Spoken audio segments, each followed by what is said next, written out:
Friends, मैं आप सभी का दोस्त डॉक्टर सुनील निगम। आज की इस वीडियो में आप सभी को बाल झड़ने की एक कॉमन समस्या एलोपेशिया अरिएटा के बारे में बताऊंगा।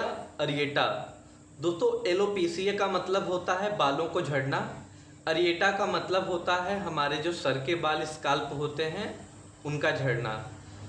पैची हेयर लॉस दोस्तों, इस बीमारी में जो हमारे सर के बाल होते हैं, पैची का मतलब होता है कॉइन शेप, जैसे गोल आकृति में हमारे बाल झड़ते हैं तो उसको हम पैची हेयर लॉस कहते हैं। एलोपेशिया अरिएटा की बीमारी में जो हमारे हेयर फॉल होते हैं, लॉस होते हैं, राउंड शेप में पैची एरिया में झड़ते हैं। एलोपेशिया अरिएटा यह एक ऑटो इम्यून डिसऑर्डर वाली बीमारी है। ऑटो इम्यून डिसऑर्डर वाली बीमारी हम ऐसे रोगों को कहते हैं जब हमारे शरीर के अंदर मौजूद इम्यूनिटी बनाने वाले सेल, यानी हमारे शरीर में जो कोशिकाएं रोग से लड़ने के लिए बचाती हैं, शरीर को प्राकृतिक रूप से रक्षा प्रदान करती हैं, वही इम्यूनिटी बनाने वाले सेल हमारे शरीर को नुकसान जब पहुंचाने लगते हैं तो इस तरह के बीमारी को हम ऑटोइम्यून डिसऑर्डर कहते हैं। दोस्तों, इस बीमारी में होता क्या है, जो इम्यूनिटी बनाने वाले सेल्स होते हैं हमारे बाल की जड़ों में, रूट्स में जो सेल होते हैं उनको नष्ट करने लगते हैं, उनको ही खाने लगते हैं, जिसकी वजह से हमारे हेयर लॉस होते हैं पैची साइड में, कॉइन शेप साइड में। तो इस तरह इस बीमारी में हमारे बाल झड़ते हैं। जो एलोपेशिया अरिएटा की बीमारी होती है ये मेल फीमेल, महिला पुरुष दोनों को हो सकती है।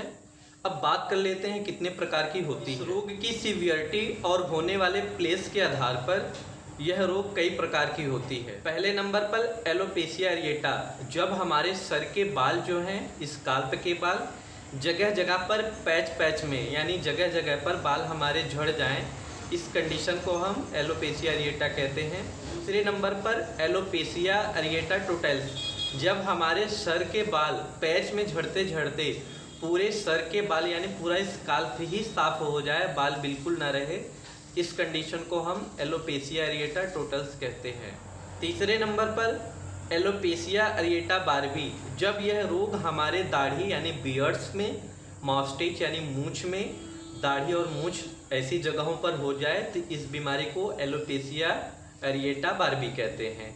चौथे नंबर पर दोस्तों यह रोग हमारे चेस्ट के जो बाल होते हैं वहाँ भी हो जाता है। पैच साइज में हेयर लॉस होने लगता है, तब इस रोग को हम एलोपेशिया अरिएटा बॉडी कहते हैं, यानी चेस्ट में होने वाला एलोपेशिया अरिएटा का रोग। अभी दोस्तों यह रोग हमारे जो अंडर आर्म्स के बाल होते हैं, इसके अलावा ग्रोइन एरिया, जो हमारे जेनाइटल पार्ट के बाल होते हैं जांघों के साइड में, वहाँ भी यह रोग लग जाता है। तो इस कंडीशन में इस रोग को हम जेनाइटल एलोपेशिया अरिएटा कहते हैं। बात कर लेते हैं एलोपेशिया अरिएटा के इलाज के बारे में। यह रोग इलाज करने पर तो ठीक हो जाता है। ऑटो इम्यून डिसऑर्डर होने के नाते जब भी बॉडी की इम्यूनिटी डिस्टर्ब होती है, इस रोग का दोबारा होना चांस रहता है कि आपको दोबारा रिकरेंस यह रोग हो जाए। अलग अलग डॉक्टर इस बीमारी का ट्रीटमेंट अपने पैथिक हिसाब से अलग अलग तरीके से करते हैं। बात कर लेते हैं एलोपैथी में। तो एलोपैथी में इस बीमारी में आपको खाने के लिए सप्लीमेंट दिए जाते हैं, साथ में लगाने के लिए टॉपिकल सॉल्यूशन जिनमें मिनॉक्सिडिल की दवा होती है उसको आपके स्काल्प में लगाने के लिए दिया जाता है। साथ में खाने वाली दवाइयों में बायोटीन की, कैल्शियम की, फोलिक एसिड की, सिलेनियम की और सारे जितने भी मिनरल्स ज़रूरी होते हैं उनको खाने के लिए सप्लीमेंट के रूप में आपको दिया जाता है। कभी कभी यह रोग सीवियरिटी दिखाती है तो ऐसे सिचुएशन में इस बीमारी में हमें इम्यूनिटी सप्रेसेंट मेडिसिन जो होती है, जिनमें मिथोट्रेक्सेट बहुत सारी दवाइयाँ आती हैं, तो उनको भी ज़रूरत पड़ने पर शामिल किया जाता है। तो जो इस बीमारी के एक्सपर्ट डॉक्टर हैं अपने हिसाब से इसको चलाते हैं। ज़रूरत पड़ने पर जब यह रोग मेडिसिन लगाने की दवाई से नहीं असर करती है तो हमें कार्टिकोस्टेरॉइड का इंजेक्शन जो होता है लोकल स्थान पर, जहाँ जहाँ पर बाल पैच में झड़े हैं वहाँ पर देना पड़ता है इंजेक्शन के रूप में। कुछ महीनों के इलाज के बाद में यह रोग ठीक हो जाता है। उसके बाद आपको अपने खाने पीने की चीज़ें जो डाइट हैं उस पर ध्यान देना होता है। अगर आपके स्काल्प में यह रोग हुआ है तो स्काल्प में साफ़ सफाई करना पड़ता है। इस रोग से जुड़ी जानकारी मैंने सब आपको दे दिया है।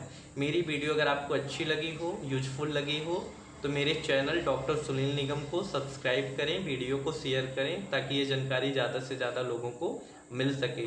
साथ में अगर आपके कुछ क्वेश्चंस हैं, कुछ पूछना है, तो आप बाई मैसेज या कमेंट के जरिए हमारे वीडियो के कमेंट सेक्शन में आप कमेंट करिए, मैं आपको उसमें जानकारी दूँ। वीडियो को देखने के लिए थैंक यू सो मच।